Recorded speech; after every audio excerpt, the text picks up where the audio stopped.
আজকের অনুষ্ঠানের সম্মানিত সভাপতি, রাজনৈতিক ব্যক্তিত্ব,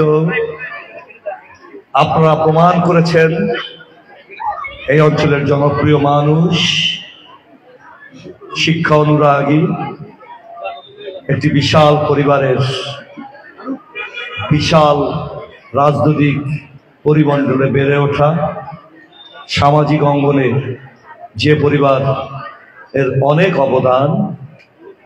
বিশেষণ নাইবা দিলাম সাবেক উপজেলা চেয়ারম্যান জনাব ওহিদুজ্জামান ওহিদ, আজকের অনুষ্ঠানের সম্মানিত প্রধান অতিথি আমাদের এডিসি জেনারেল সাহেব,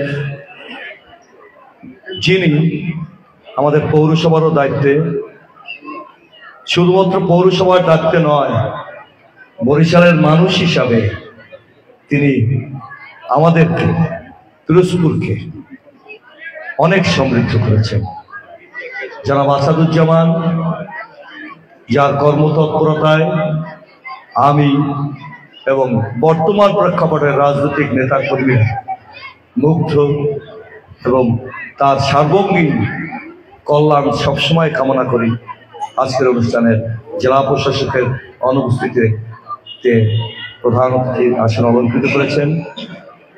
এখানে উপস্থিত রয়েছেন আমার প্রিয় কিছু মানুষ, জনাব নাসিরউদ্দিন,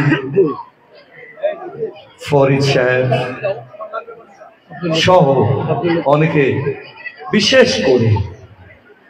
বিশেষ করে যাকে শ্রদ্ধার আসনে আমরা সবচেয়ে বেশি এখনো বেঁচে থাকা জাতীয়তাবাদী পরিবার এর মুরব্বী, আমাদের প্রাণপ্রিয় এবং শ্রদ্ধেয়, দুঃসময় যার বাসায় আমরা বারবার বৈঠক করেছি, আমাদের প্রাণপ্রিয় লতিফ ভাই সহ উপস্থিত সুধী মণ্ডলী, আসসালামু আলাইকুম।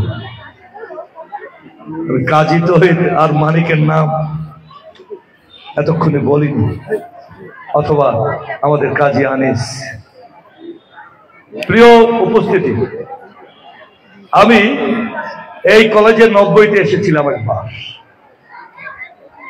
একটু ফানি বিষয়, 90-তে কেন এসেছিলাম আমার অনেকেই বিস্মিত হয়েছে। একটি স্পিড বোট নিয়ে আমি আমার পারিবারিক স্পিড বোট নিয়ে একটু কানায়, তখন সকলে জিজ্ঞাসা করে যে কেন আমি এসেছি। এই জিজ্ঞাসার উত্তর দিতে দিতে তৎকালীন টিউনের সাহেবের সামনে পড়লাম। আমি একজন পরীক্ষার্থী, এই কলেজের শিক্ষক হিসাবে শিক্ষক নিয়োগের পরীক্ষায় আমি অবতীর্ণ হয়েছি। টিউনো সাহেব প্রশ্নমানে জর্জরিত করার এক পর্যায়ে গিয়ে শালম সাহেব বললেন, ও প্রার্থী হিসাবে আসে নাই, ওর বন্ধুর জন্য, অথবা বন্ধু কাম সার্বক্ষণিক সাথী, একসাথে বেড়ে ওঠা সিনিয়র আকবরের মনে হয় প্রক্সি দিতে এসেছে। আমি হেসে দিলাম, বিষয়টা এরকমই। আজকে দ্বিতীয় দিন এসেছি। আকবর ভাই, রাজনৈতিক বিভাজনে আমরা দূরত্ব থাকলে আত্মিকভাবে এদের সাথে সালাম, তৈমুর, আকবর ভাই সহ এরা যারা আছে, বিভাজন আছে আমাদের অনেকের সাথে, কিন্তু বেড়ে উঠেছি একই আত্মার আত্মীয় হিসেবে। আমি স্মরণ করছি এই কলেজ প্রতিষ্ঠাতায় নিরলস পরিশ্রম করেছে, বড় অসময় চলে গেছে আমাদের কাছ থেকে। এই ইউনিয়নের চেয়ারম্যান সিরাজুল ইসলাম অ্যাডভোকেট সাহেব,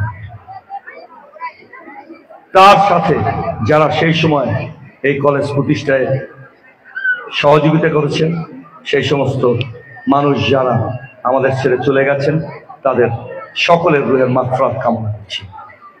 আমরা রাজনৈতিক বিভাজনে বিশ্বাস করি না, অন্যায়কারীর বিরুদ্ধে আমরা দাঁড়াতে চাই বলে এই আগস্ট বিপ্লব।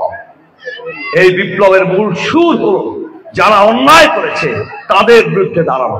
আমি একজন শিক্ষক হিসাবে রাস্তায় দাঁড়িয়েছি, রাজনৈতিক কর্মী হিসেবে রাস্তায় দাঁড়িয়েছি। সন্তানরা যখন স্লোগান দিয়েছে, বুকের মধ্যে অনেক ঝড়, গুলি কর গুলি কর, তখনও রাস্তায় পাশে দাঁড়িয়েছে।